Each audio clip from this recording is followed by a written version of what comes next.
1986, biggest year in comics history because of Frank Miller's books, specifically The Dark Knight Returns, puts comic books in bookshops, changes the trajectory of the comic book market. This is the big interview in 1985 where Frank Miller starts talking about Dark Knight Returns and everything else that he's going to do in 1986. Eye-opening, Ed.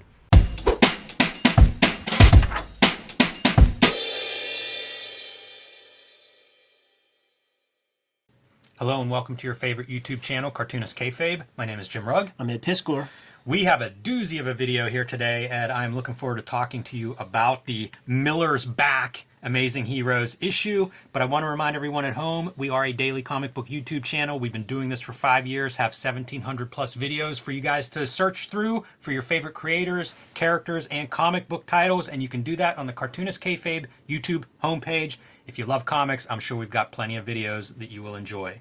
We also want to tell you about the Cartoonist Kayfabe Patreon. Helps keep the lights on at the recording studio here. We have 3 different levels of access to our videos there. You'll get to see videos early, and at the King Kayfaber level, you will get to see all of our videos first because you can sit in on the recording session. So if something like Amazing Heroes 69 comes up and you want to add it to your collection, you'll get it for the best price while the copies are still available, because they can disappear or go up in value, something we call the Kayfabe effect.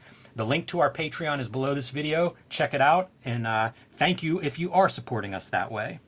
All right, Ed, without too much further information, I think we're just going to go right to this Frank Miller interview. It is a doozy. Bill Sienkiewicz is in it with him, but look at that cover, man. You know, like, this is post-Ronin. I don't know that Miller has really done anything since Ronin, which would have been like 1983, 1984. So this is 85, early in 85. So April 15th is the issue date. Amazing Heroes bi-weekly at this point, so you get 2 of them a month. But Miller kind of quiet in terms of what has been released for the last year and a half, but still one of the hottest creators in comics. Even if Ronin wasn't a huge commercial success upon its release, it was certainly one of the most interesting books to be published by Marvel or DC in the early 80s. So what's he up to? He's back, man. He's ready to tell you what he's up to. And this cover reminds me of the Shaft Cable cover that Rob Liefeld drew. And I don't think you get too many of these tandem kind of covers like this. Like, there will be year-end issues and stuff like that that might have like a smattering of a bunch of characters. But I don't think you see this much more in Amazing Heroes. So I wonder if there was a conversation that had to be had, if this was sprung upon the big two. I'm going to say something possibly controversial here, but that looks like a left hand to me, which would give Electro 2 left hands in this image. So maybe it's a lot like that Cable and Shaft cover. That's so funny. This is Lynn Varley colors, but using the flat coloring palette. Yeah. You know, we often see her doing painted work, like in Ronin and Dark Knight Returns and Electro Lives Again, but here doing the flat colors, so kind of cool. How about our young Frank Miller? I'm figuring he's probably 28, around 28 at the time of this interview, and pause there just so everybody can kind of see what's going on, because the more we look at Frank Miller in the 80s, the more I say, he's playing chess with everybody else is playing checkers. Oh, absolutely. Absolutely. And whatever he's past transgressions he's paying for now in terms of health and stuff like that with substances and things, maybe a chunk of that happened around this time, dude, because I don't understand how one person can get the amount of work done that he gets done in like a 2-year span here. Yeah, it's wild stuff. So jumping ahead to this interview, man, and noteworthy too, his fellow studio mate Howard Chaykin from a couple years past gets the facing ad. Yeah, go get the Times Squared omnibus, fresh from Image Comics, I believe. All right. So as we say, Frank Miller triptych. What that refers to is the 3 books that Miller is working on at this time. And that is Electro Lives Again, which doesn't come out till 90. Amazing. This is 1985. There's a Marvel Age that has some pages from that early on too. That's a book that you can find like pages from all through the 80s. And there are pages in here that do not show up in that book. So it's like so much creative discovery. That'll be an amazing conversation to have with them, because a lot of the stuff that it seems like go describe the other 2 books. So the other one, you see a Bill Sienkiewicz. That's Bill Bill Sienkiewicz artwork here on Daredevil. They're working on Love and War, the graphic novel. We have a video on that, a really interesting graphic novel. And Sienkiewicz, man, just keeps kind of pushing the limits. And there'll be some of that conversation in this interview too. And then Dark Knight Returns, Miller doing Batman in a very anticipated book. There'll be some interesting revelations there. So that is all stuff that's going to come out in 86 or 1990. But what is not mentioned here is no mention of returning to Daredevil to do a pretty substantial storyline with David Mazzucchelli. I don't know if it's not in the works yet, what the deal is. It definitely is, because it'll be, if this is April and it's bi-weekly, it's issue 80 something where the first issue of Dark Knight comes out, and in that same issue, on the checklist, the last issue of Born Again comes out for under the Marvel section. So it is. I mean, it's several months away. Yeah, it's close. Wow. From release. I wonder, like, when we look back on this stuff, I'm always struck by, like, oh, this guy went from this big run to, like, the next month he's on the next big run that he's doing. Like, this stuff happens so fast. Yeah, but still, there's more titles to... Batman Year One is going to be coming out late 1986. It begins. No mention of that. So we don't have David Mazzucchelli mentioned here. And it's notable to me because Miller is going to say Bill Sienkiewicz, best artist working in comics. And I don't disagree outright, but I also think, like, the other guy who you want to fight about who's the best guy doing superhero comics in 85, 86. The other guy's Mazzucchelli. Miller's going to do substantial work with both of them. Not one piece with each artist, but two with each artist. So, and Electro Assassin, I don't know where that falls into the mix. Not mentioned here. And that's another one that comes out in the middle of 86. So, like, this is a substantial amount of work that Miller is doing here in 1985. It's basically going to double by the time it starts to all get published the following year. Right. That's even before the following year, to your point, because those Daredevils do start up in, like, I don't know, August or something like that. So in a couple of months, suddenly Miller's going to have about 5 major pieces come out in, like, 18 months. Right. Unbelievable. And it all, even these projects grow a bit. Like Dark Knight Returns is being sold as a 3-issue thing. Yes. And we know that to be 4. Yeah, and they kind of break these down. This conversation goes all over the place. Again, Sienkiewicz is in on this too. Right. I don't know why he's not featured a little bit more, but I guess they have their agenda that they're pushing Miller here. But it is interesting how this stuff is formed. How, at this stage of Dark Knight development, do you not realize it's going to be 4 books? Like, he's on his way. He's got a lot of stuff that's written in this interview that, like, clearly it's pretty far underway, The Dark Knight Returns. For sure. Knowing that we still got some time, and Amazing Heroes doesn't do much more coverage. Like, the impetus for us talking about this was you suggested we should take a look at the issue that came out when Dark Knight 1 comes out.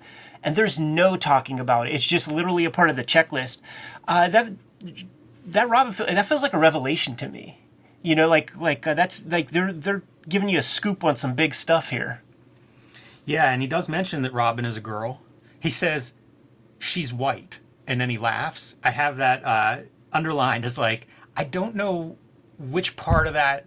It's only 2 words. So is it interesting that the gender or the race? Like, what are we supposed to take from that? Why is that, something that Miller seems very proud of that idea? Yeah. I think that he's inking, I'm going to speculate, but I feel like he's inking with it's some kind of, like, pen line that's super fine. It's a rapidograph. It's a deadline. And then, like, a heavier, almost like a Sharpie in some of this stuff. Just the big black. Just putting in the shadows, man, whatever tool you can do it with. Yeah, probably a brush. Because he's working on Daredevil projects and Batman, to hear his thoughts about comparing and contrasting the characters comes up throughout, and his thoughts on those matters, I think, is very interesting, because Daredevil's, like, often suggested as being like poor man's Batman, Spider-Man kind of thing.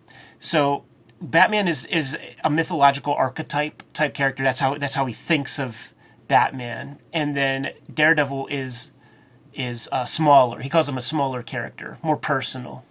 Yeah, he definitely positions as, like, Superman and Batman, the light and dark of it. Like, they're the big icons of the superheroes, and everything else is going to fall somewhere underneath there. It's interesting to see his thoughts on superheroes becoming more and more preposterous the more down to earth their personal lives become. I agree with that. I think that's interesting. But Miller has a way of like thinking of these things in a romantic way that I just don't see anybody talk about anymore.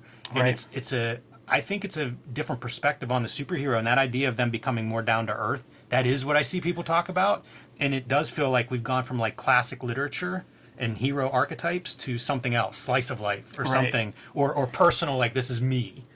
And it's a dramatic difference, you know, like when you're a little kid reading Batman, I don't know that you identify with Batman. It might be cool that Batman doesn't have to play by rules and he wins fights and all of that, but I don't know that like those comics are about I'm Bruce Wayne, I identify. And I think now that is the idea with most of these characters. And he illustrates that it kind of was then in the 70s, the idea of even like what, like Stan Lee dilutes superheroes, I guess part of his thesis by having like the everyday problems, by making them Joe Average, all that kind of stuff. And those other writers are just kind of following suit. So his thing is like, let's take it back. Like, let's really like sort of build up the grandiosity of the character. A word, it wasn't used in this at all, I don't think, but a word that Miller uses a lot in interviews and things is operatic. Mm-hmm, yes. And that's a good hedge word to get hyperbole into your comic, to have crazy, weird superhero sex and over-the-top violence. Like it's theatrical rather than real world. He says the skills of bringing about a sense of wonder have atrophied. Right. Exactly what you're talking about. They're a little too human. Right. This paragraph, I have it kind of like circled. It's talking about like why a movie like Dirty Harry or even the Superman movie is successful. And he says that we've just broken these characters down, like dismantled them piece by piece over the years. And I've heard a lot of people that make these movies kind of describe this. Like, we're trying to get the essence of the character. Right. You know, as opposed to the minutia. He says that they've been castrated. They've become rather fat and happy. They mow their lawns on weekends. And that attacks me a little bit because I feel like that's me, fat and happy, and mowing my lawn on the weekend. But I do think like you can look at it from a creator, like an artist standpoint, or any creative business, and think like you don't want to become fat and happy. Right. You know what I mean? So it's there's a lot of interesting stuff of that sort like throughout this. It factors and a lot of the art, man. He's just putting this stuff like this Batman.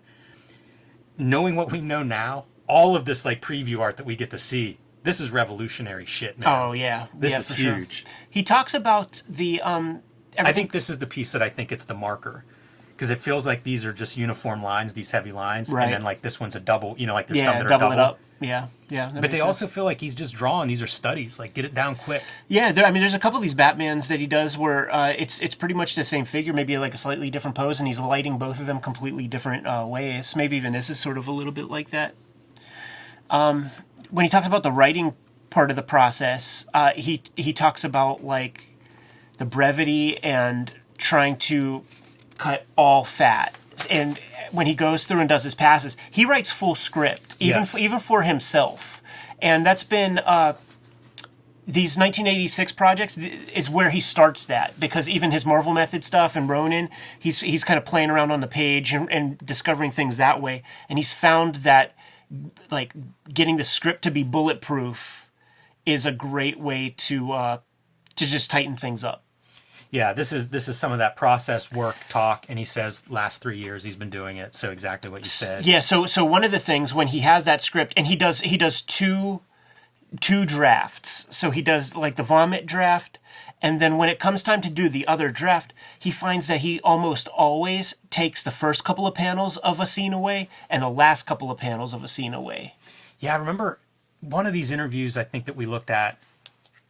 Man, I know it's come up on the show. He talks about like that first Dark Knight, like basically cutting it in half and literally like cutting and pasting panels to like make it, you know, fit that page count or whatever.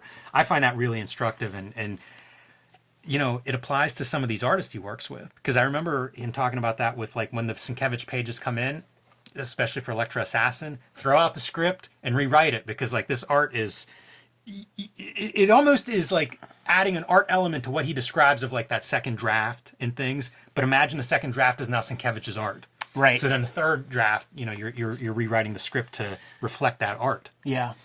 This is an example. This is probably for that Electra Lives Again piece the Miller's penciled rendition. Yeah, so this is for his Electro comic. This is not in the final book. You know, that hit the cutting room floor. It's so interesting to see him constructing figures, like cylinders for the arms and things. Yeah, especially like this stuff where you have the 3D of all this stuff wrapped around her, and you could see sort of how the bubbles work and things. Also, man, she is yoked. Cock diesel. Yeah, like, it is very believable that she is now going to cut these people into little pieces, because I don't think any of them are stopping her. Crazy feet, though. It is. Very wedge-like feet. Yeah, those are those John Buscema, How to Draw Comics the Marvel Way feet. There's a lot of, well, there's not a lot, but in the course of talking about these comics, I get a real sense that Miller is looking at making comics for adults. And he references it in different places in different ways, like talking about European, what's going on there, and trying to get to that point with the comics. But that is a piece that, like, I didn't even think about maybe, I don't know, a year ago. And it starts showing up in these different interviews and different works that we look at.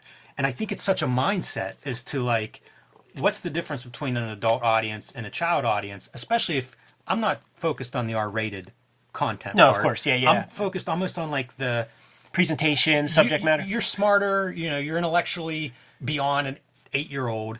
What does that mean in writing? And it's so interesting to see, like, a creator who is not just thinking about it, but talking about it at a time whenever Jim Shooter's saying, you know, our comics are for 8-year-olds. The beauty of art history is that we do have these, like, this ability to kind of look back and revisit this stuff.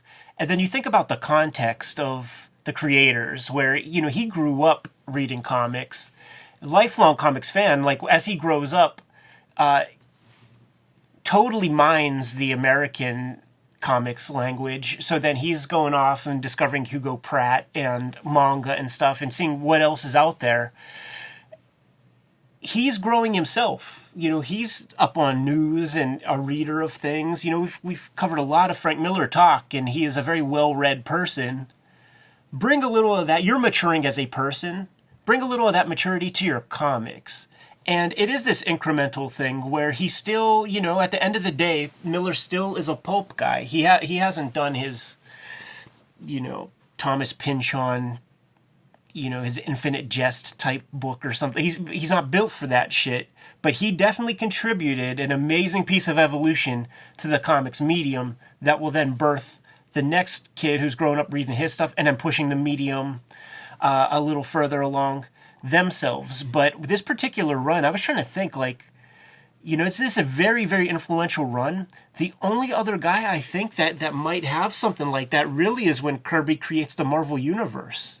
Yeah, that's a good point. Yeah, I can't think of another person in comics like that would contribute as much. And we've talked about this off air, so I'm going to say a piece on that, and I don't want to put words in your mouth, Ed. This may not be exactly what you're referring to, but for people at home that are like, Watchmen's 86, and, you know, there's all these different pieces that are good or mature.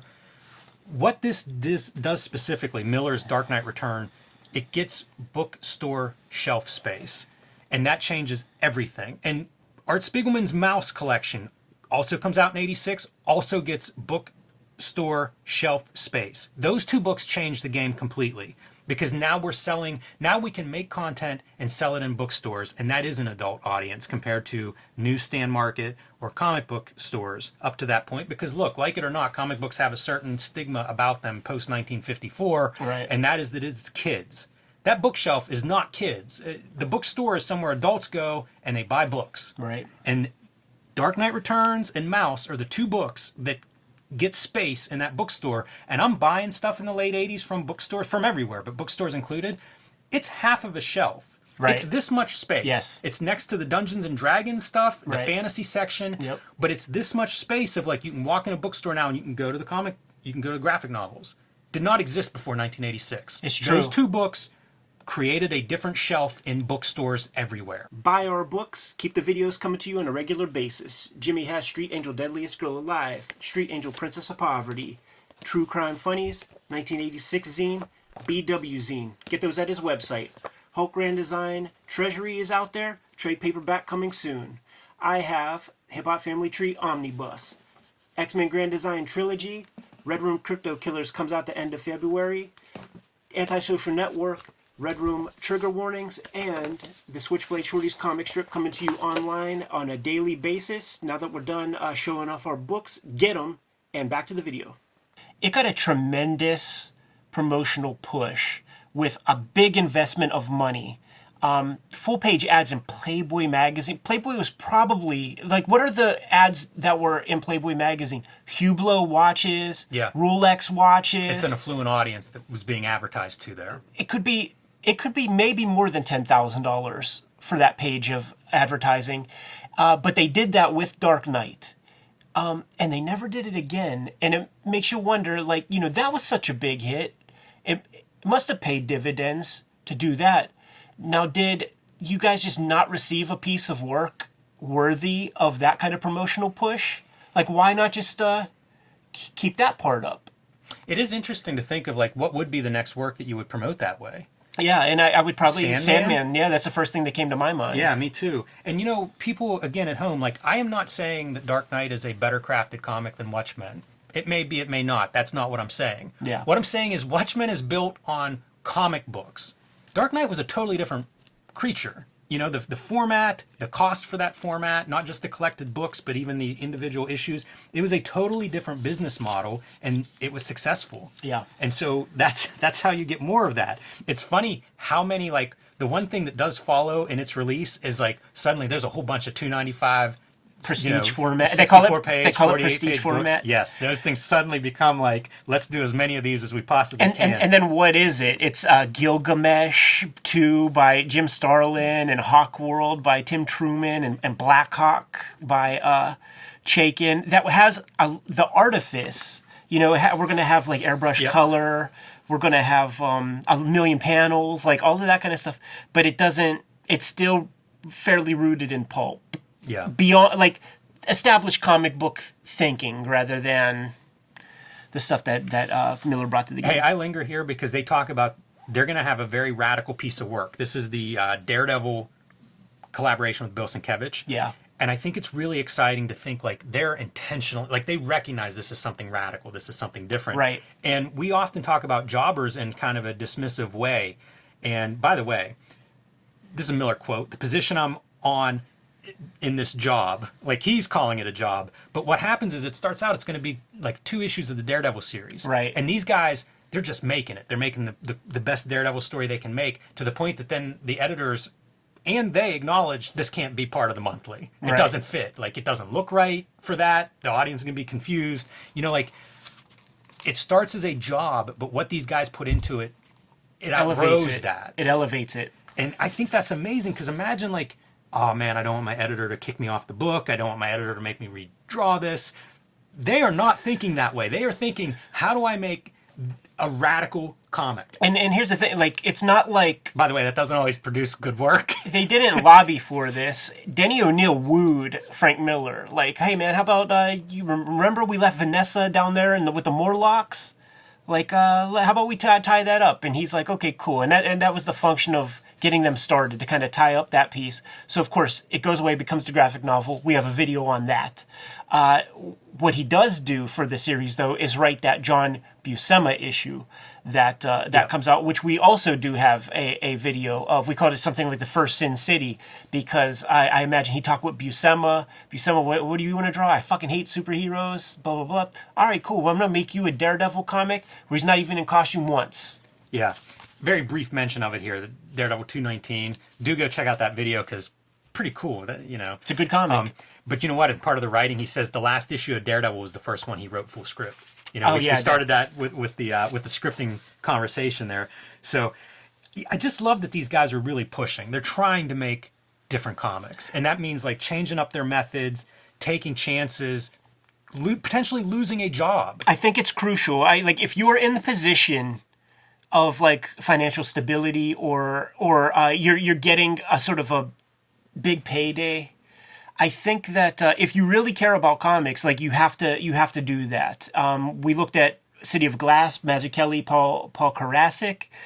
This is a comic that was made after Born Again and after Batman Year One. Mazzucchelli's still spending money from 1986, so he's able to, like, take a bath, basically, on producing a literary piece of work that probably isn't going to hold up, in a comic shop or something like that, but it advances things. I got a lot out of that City of Glass comic.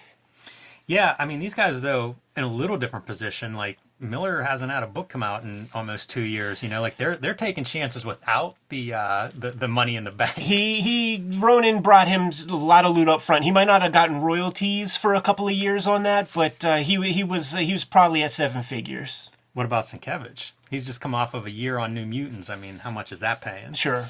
He's in a more vulnerable position, and probably it's probably a lot of outside stuff is what got him his bones. That this is a page from Electro Lives Again. Here's an interesting thing, Jimmy. They're talking about Lynn Vorley's going to color this. She has no name right now. She did Ronin, and that was above average. It wasn't exactly the 4-color process, but it wasn't Dark Knight. So people are seeing this, not knowing what this turns into, and when she colors this stuff, I think it's well after Dark Knight because it brings so much more technique than what she does even in Dark Knight. Well, it makes me wonder, because we see pages of this before Dark Knight comes out. Yeah. And then, like we said, he's got about 6 works that are going to come out in the next 18 months or so from this issue of Amazing Heroes. This must take a back door, because then he goes to Hollywood. Yeah. So, I wonder if this is like half finished and then maybe they dust off some of it, or they look at some pages and say, you know what, the stuff you did in Dark Knight Returns, let's do, how does that work? Or what do we want to push direction-wise? So this had to be something that I think at some point something had to give, and I bet this was the thing that gave, just because it doesn't come out for 5 years. But it don't, there is, I think that I've seen at least 5 pages that are not in the I don't think this is for that book, but that's not in the book. Right. So I think that there was this is something, I think this is an important book to him. I think it was personal, and I think that he was kind of fucking around with it for a long time. I think that this was the book that he was allowing himself to kind of tinker with for a long time, because it's a weird book. It's Marvel doesn't exactly put it out right. It's Graffiti Designs is a part of the presentation of the big book and stuff. So I mean, it's a very weird package the way that it eventually does see the light of day. Yeah, Epic might have something to do with it too. That has to be a legacy. Like, Epic wasn't doing stuff like that by 1990. Definitely not. But that must have been maybe a contract, from back in the day. Yeah, I don't know, but strange that those pages do exist all over the place, and then the book doesn't come out for several years after you see those pages previewed. Right. See, I don't know what this is. Yeah, that's unpublished. Yeah, I don't recognize that. That's unpublished material, using the Sin City style, which is extra cool. Very fascinating. So I don't know if we passed it or if it was in the mix of everything. You don't got to go back or nothing, but there's a page of Sienkiewicz art that I do want us to at least look at, because it's so awesome to see a bunch of Sienkiewicz. Yeah, because it's part of the conversation also, where they're introducing us to new kinds of talk about the art of comics. So Sienkiewicz is talking about each of the characters is going to move differently. And it's not about representation. It's about feeling. Yeah, it's great. And the big example is Kingpin. He says that Kingpin, and if you guys have seen Love and War, check out our video on it. He is just a mass. Chunk of granite. I think he calls him a mountain in here at some point. You can't imagine him moving. So that's one of the 3 guys that's going to move differently. Yes. In that he doesn't even move. He's almost like a planet. Right. And they talk about... That's really cool. Those kind of ideas of what kind of characterization can we get in the visual? And he's setting everything up. I mean, it's a textbook. I mean, there's stuff in here that it's going to directly affect my next work. Each character has their own kind of sense of movement, and he describes it in musical terms of Kingpin's bass notes, and Daredevil is a more he says like piccolo or something like that, more dancey. And then this other guy somewhere in between. They talk about visual leitmotifs, where each of the characters is going to have their own color associations. Yes. Victor, the psychopath, will be a little bit more gray. And he paints that book, but in here they talk about he's penciled, inked, and colored by Bill Sienkiewicz. Yeah. Because it's so new, the idea of we talked multimedia. About that. Yeah, we talked about that. Where they didn't realize how It wasn't. There wasn't a metric to pay him. Like he got like a coloring fee or something. It's so outrageous. Yeah, I think even this sketchbook page makes it to the cover, like on the back cover. I think there's like this little squares on the back It's of that. so wild. Like it's just quick like scribbles for that eyeshadow. You can see those strokes and stuff. Yeah, getting you the planes. This is Miller. I consider Bill to be the most talented artist Marvel has, and the one who promises to do the most new things with the art form. And he says, I realized I was working with someone who did a number of things better than I do, so I wrote a story that I would be nervous throwing at myself, but that I was perfectly confident throwing at him. Again, man, from a creative standpoint, I'm in love with it. Totally. Absolutely. And Sienkiewicz is talking about like I took this full script and I'm thinking through the script. Like I'm trying to figure out how to communicate this stuff on every page without just the moment to moment, with feeling, with vibe, with the lines that are drawn. And this is the perfect vehicle for that, because you have that schizophrenic, psychotic character. And it's that Pictionary thing of like, draw psychotic. Like, what does psychotic look like? And then you could imagine a certain set of strokes for that. Yeah, Pretty super cool. Hey, this was a note that I wanted to bring up from Dark Knight Returns. Series has a lot of normal people in it. Miller says the actual chief villain never puts on a costume and never fires a gun. Do you think that's referring to like the replaced chief of police? I can't figure out who this is. Hold up. I'm sorry. The chief villain never puts on a costume. In what book? Dark Knight Returns. Okay. Never fires a gun. He does Batman more damage than any of Batman's past enemies. Right. Yeah. Who do you think that refers to? It might not even be in it. Right. That's what it's possible, but man, that's a big thing to like disappear, unless like it's personal demons, like the battle's inside, or right. The call's coming from inside the house. And with some of the stuff that I believe that this is probably something that Miller drew after getting some Sienkiewicz work and rethinking things through, because like there's something here. I think it might be here, or maybe it's up there, where it says something about Miller's using like design elements to create the chaos in the character's life. I'm too far away from the words to read it. Yeah, it's incredible what these guys are talking about. They come down and they talk a little bit about the divisions between cinema and comics. Right. And that stuff's enlightening, because you can do interior of a character same way you would in prose that you can't necessarily do in cinema. Right. And, Sienkiewicz gets onto it and says, filmmaker must photograph reality while a cartoonist creates it. Right. And, that speaks to him really like taking these things and distorting them. And Miller talks about that too, that idea of like exaggeration and distortion being a really strong tool in a cartoonist arsenal, and Sienkiewicz again being maybe the master of it at this time period. In the that Harlan Ellison documentary thing with Frank Miller, Masters of Comic Art, Frank Miller expressly says something like, I spent a chunk of years trying to make the most cinematic comics possible. And nowadays, 86, I'm making every effort to do the opposite. Yeah. I just imagine Miller having these conversations with Sienkiewicz and then probably Mazzucchelli. Sure. As they start working together. People that are really thinking about the drawing in a way that it feels so far removed from, whatever a house style artist would have been thinking about. And you can see it even in like a Jim Shooter interview, where like this stuff is meat and potatoes, kind of like standard, get it to the printer on time.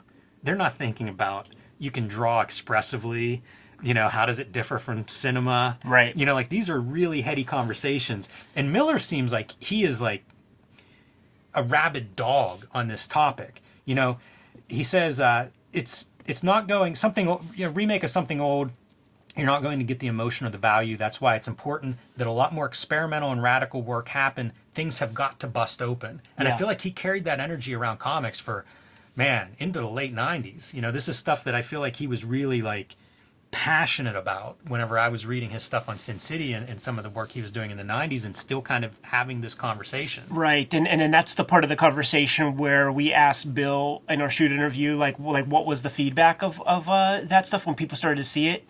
And he said crickets, absolutely nothing. Yes. I think I remember that floored me. I think a problem with that is the pulp material. Like, at the end of the day, it's still superhero bollocks to the intelligentsia, the New Yorker crowd, and shit like that. Like, you have to go the Mazzucchelli route. Right. And the other voice would be the ones that, like, if you're used to maybe comparing Herb Trimpe with, Jack Kirby, how in the hell do you Right, if that's your literally language. don't have words to describe Electro Assassin. Totally.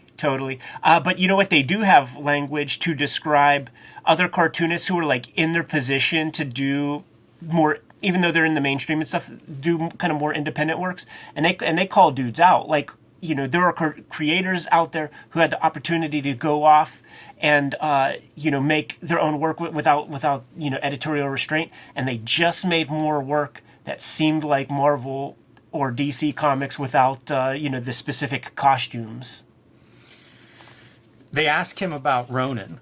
Like, you go from Ronin, a project whose copyright you own, and now you're back to doing these superheroes. Why? And Miller says, I'm not up for another Ronin. And he talks about how it's kind of a lot harder to do that where you're creating everything. Right. Versus, like, there's a lot of infrastructure in place already on a Batman. Yeah, and that's, like, that feeds into the mythological aspect. Like, that's how mythology works. It's a spoken word. It's this passed down kind of tradition that gets, like, little baubles and tinsel added to it over time and stuff. And, he's adding to that. And he's created this situation where, like, people don't want to do Batman comics because, like, this is what you have to stack up to. And you have to be in a certain position to be able to put in that equity, that sweat equity ahead of time. Like, you gotta have a year to try to, like, figure things out in order to compete. Because, I mean, honestly, that's what Miller had. Like, he was able to do. So this is the one where it's like it's almost the same thing, but he's lighting it in a couple different ways, getting real abstract. I think the first time I saw this was in that complete Frank Miller Batman book. Right, the big leather joint. And I man, did I love this art style. It was so, even more powerful than the piece, the style that ends up in Dark Knight Returns, where this just feels like it's so raw. It is just shadows and the barest amount of outline that we need. I mean, we see all this stuff, and in the last two volumes, the last two books, it is basically this. It is Frank Miller taking the reins. It's almost like, and I love Klaus. We're on the record. It's almost like why three's a crowd kind of shit. Like, this is pretty good. But what it probably is just it's got the stuff that got redrawn that Klaus inked that Miller was unhappy with, and we have evidence if you take a look at the gallery edition. What Klaus would do, those panels that are included, it looks like house style kind of comics. The ink jobs and stuff. He's calling attention to all the lighting. It looks like a Klaus Janson kind of ink job. It looks like a panel from their Daredevil contributions and stuff. This does not look like a panel of Frank Miller Daredevil. Whenever you see this stuff, like, okay, this is good for a sketchbook at this time period, I wonder about Miller's line changing in Dark Knight Returns as he works with Dave Mazzucchelli and the conversations they might have about line quality and what that brings to even audience maturity levels. Yeah, he's. I mean, I don't know that that's the case. He name checks stuff, and before Mazzucchelli is Hugo Pratt. That's true. Cordo Maltese is like a place in Dark Knight Returns, and Hugo Pratt would have the deadline and stuff. I love it with an ad. It kind of fits, like you're thinking of what's going on that's good in comics, and Miller stuff seems really far ahead at this point, but. That ad looks pretty sharp next to it. Jaime Hernandez, kind of cool. Still filling out the Carrie Kelly. A little bit taller than she will be in the thing. Has a little different eyewear. But that is the mutant eyewear. Yes. Yeah. References the European comics market is something, bookstores, new audiences. Yeah. And the new audience, if we were going to boil down a lot of that conversation of, like, making comics for a more mature audience at this time period, it's that new audience. And it's like, we could all keep applying that and trying to keep that in mind as we make comics as creators, is like, new audience. Always think about building that new audience. Whenever Hip Hop Family Tree came out, the people that I was, like, touring the country with, it was like Gene Luen Yang, who, with American Born Chinese and Boxers and Saints, brought people interested in that subject matter. Lucy Knisley, who is making American food comics.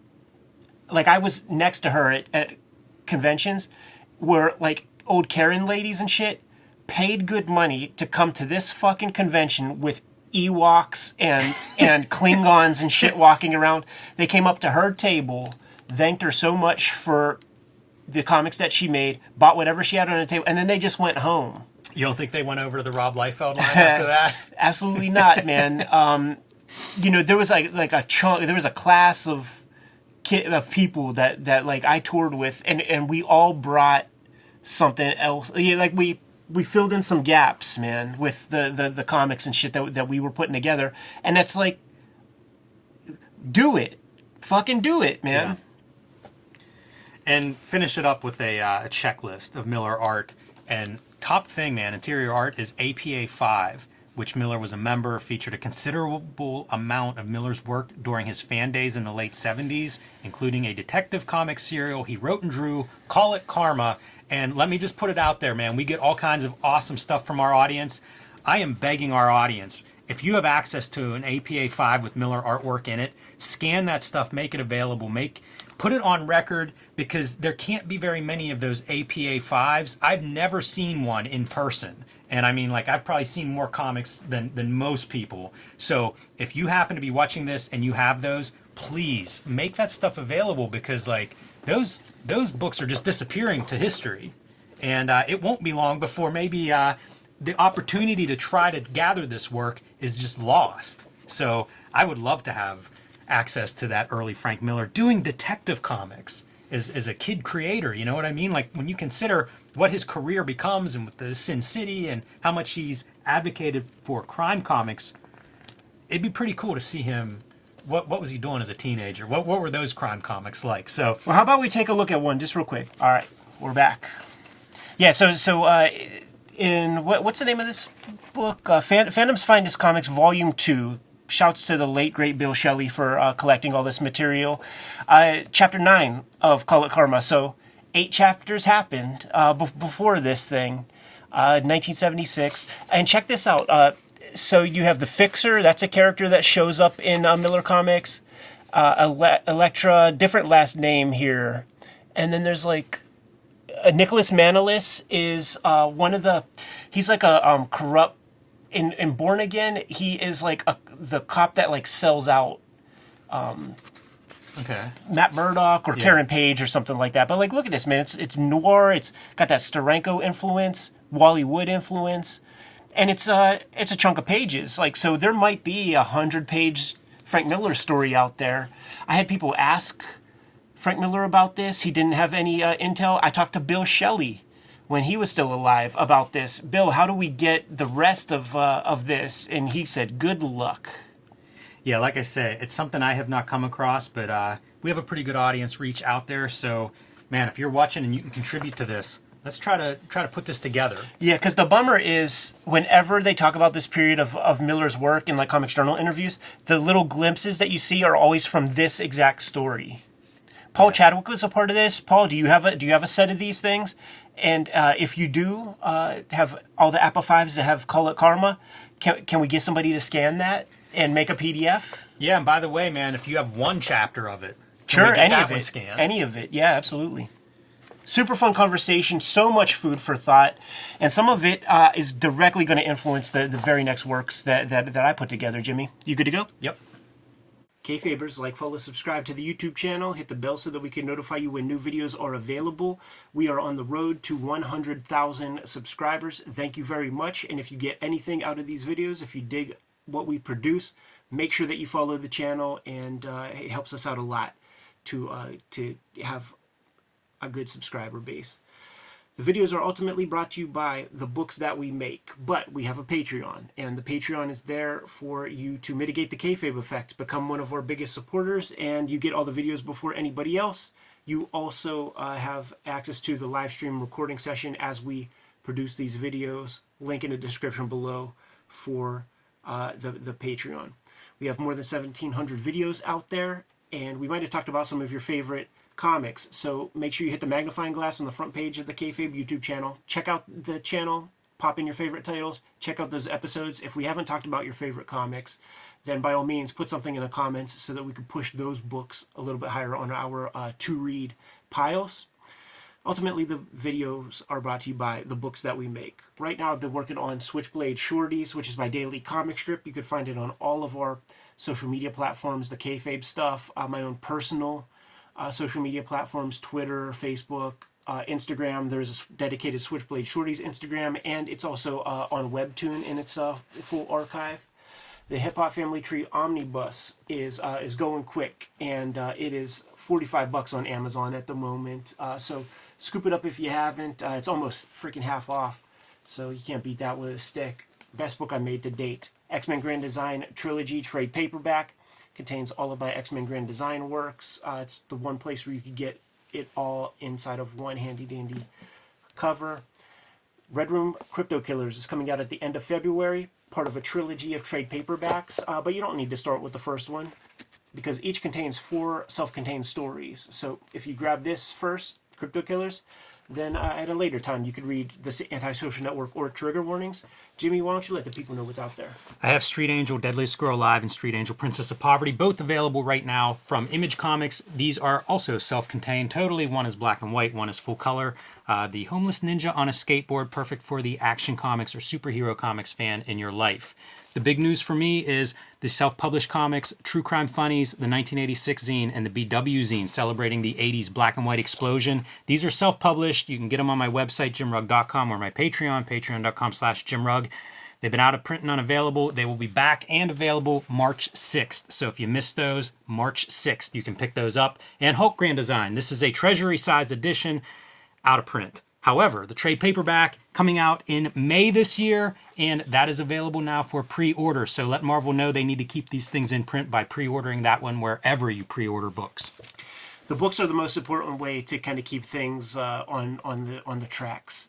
But there are some direct ways to support Cartoonist Kayfabe. Jimmy, let the people know. Subscribe to the Cartoonist Kayfabe e-newsletter at the links below this video. You can also pick up Cartoonist Kayfabe t-shirts, merchandise, hats, stickers, and more at our spread shop. That link is also under this video.